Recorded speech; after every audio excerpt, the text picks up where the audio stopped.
Gente, toda quinta-feira a gente fala da saúde da mulher aqui no nosso programa. A gente sempre recebe com muito prazer a doutora Mariana Mello.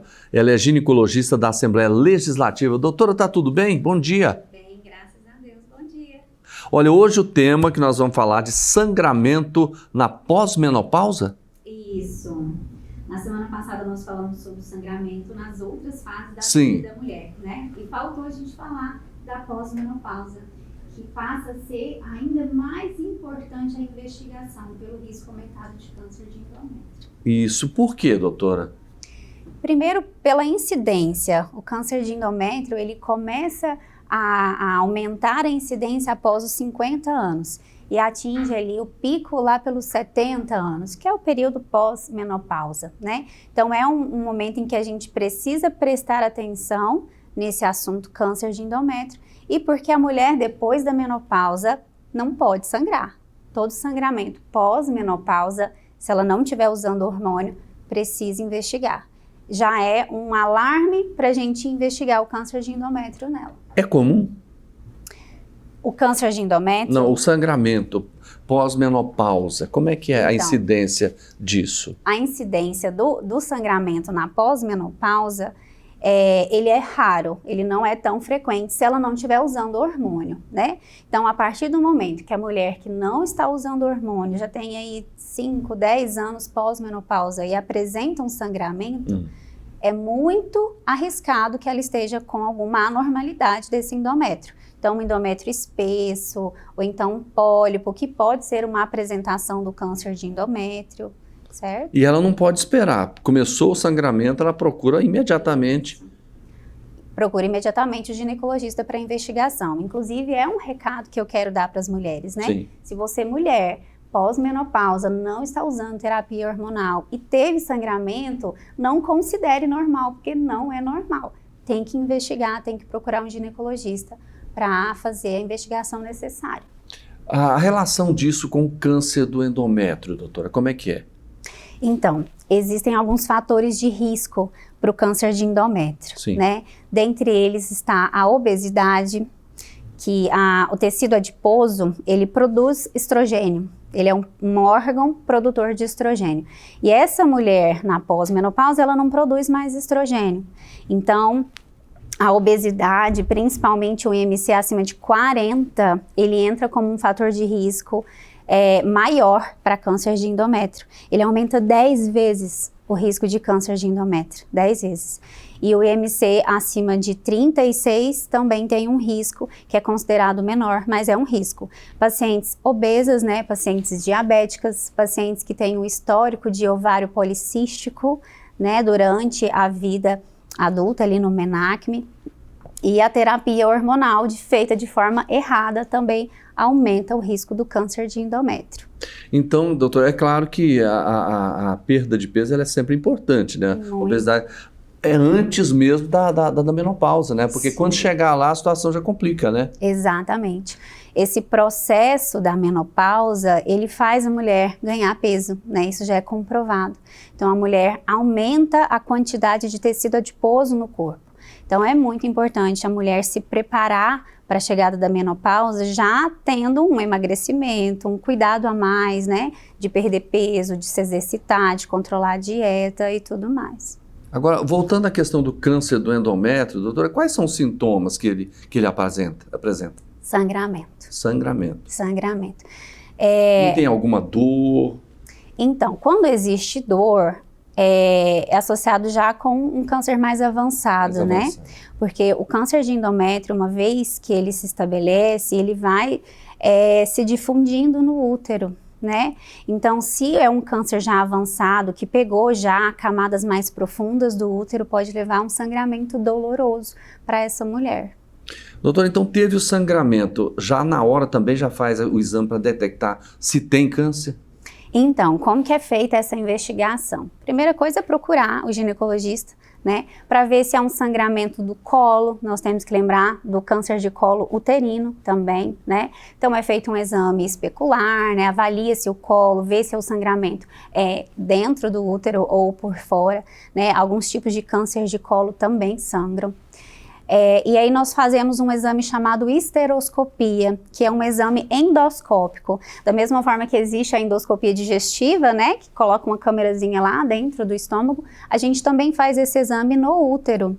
Então é colocada uma câmera dentro do útero para olhar diretamente e colher um fragmento desse endométrio para fazer uma biópsia, né, e descartar ou confirmar um câncer. No caso da confirmação do câncer, doutora, quais são as chances de cura? Depende do estágio, né? Todo câncer, ele passa por uma classificação, né, do tipo histológico, se ele tá, o grau, né, de profundidade, se tem metástase ou não. Quando o câncer de endométrio, ele é diagnosticado em estágios iniciais, ele tem altas chances de cura. Eu queria até voltar, a senhora falou, nós tratamos disso na semana passada, que tem alguma visão popular que as pessoas falam assim, não, mas o útero tem que ser retirado porque o útero só serve para dar câncer.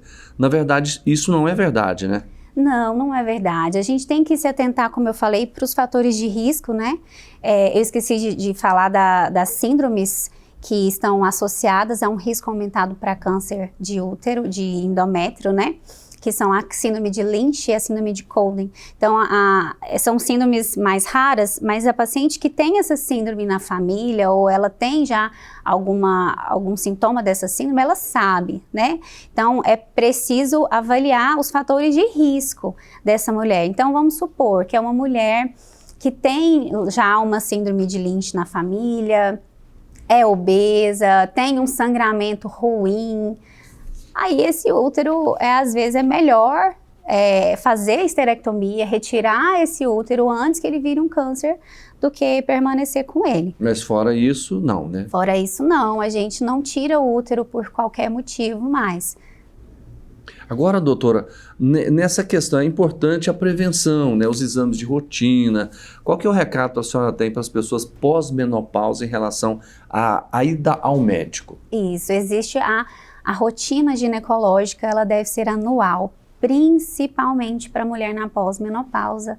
Mesmo que ela não faça uso da terapia hormonal, nós precisamos ficar de olho nesse endométrio, né? E a forma como a gente consegue avaliar o endométrio através do ultrassom transvaginal, que ele deve ser feito anualmente. E aí eu faço uma observação importante, que é em relação ao uso da terapia hormonal.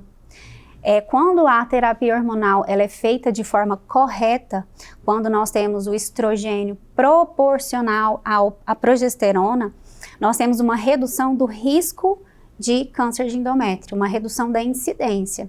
Mas quando ela é feita de forma errada, ou às vezes por profissionais que não são capacitados para isso, né, que oferecem estrogênio sem a proteção do endométrio com a progesterona, ou géis de bioidênticos, né, que o pessoal costuma procurar, eu quero bioidêntico, e aí vai na farmácia de manipulação e coloca lá o estrogênio junto com a progesterona. A progesterona no gel, ela não é absorvida.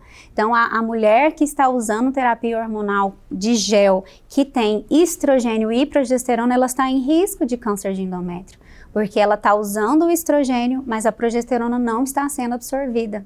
Então, é um desequilíbrio que aumenta o risco de câncer de endométrio, entra como fator de risco, inclusive. E da mesma forma, às vezes, quando está usando doses que estão desequilibradas, né, está colocando a paciente em risco, ao invés de ter o benefício de redução da incidência. Doutora Mariana, normalmente as mulheres ela têm o médico, a médica, que é aquele que ela sempre faz o acompanhamento.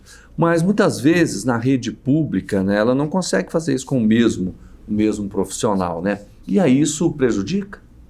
Prejudica, porque principalmente na rede pública, né, quando nós não temos acesso a um ginecologista, talvez ela não vai ter a possibilidade de tratar os seus sintomas da menopausa, por exemplo, ou às vezes usa a terapia de forma indevida, né? O clínico geral, ele não entende muito de ginecologia, né? A ginecologia é uma residência de 3 anos que a gente aprende todas as fases da vida da mulher, né? Então, o ginecologista, o endocrinologista também entende da parte hormonal, né? São os mais capacitados para tratar esse assunto da terapia hormonal correta. Então é importante sempre cuidar da saúde. Sim. Doutora Mariana Mello, eu quero agradecer mais uma vez pela participação da senhora aqui. Toda quinta-feira só está aqui no nosso programa trazendo um tema de importância para a gente informar, né, os nossos telespectadores, principalmente as nossas telespectadoras. Muito obrigado, uma boa quinta-feira para a senhora. Obrigada para você também.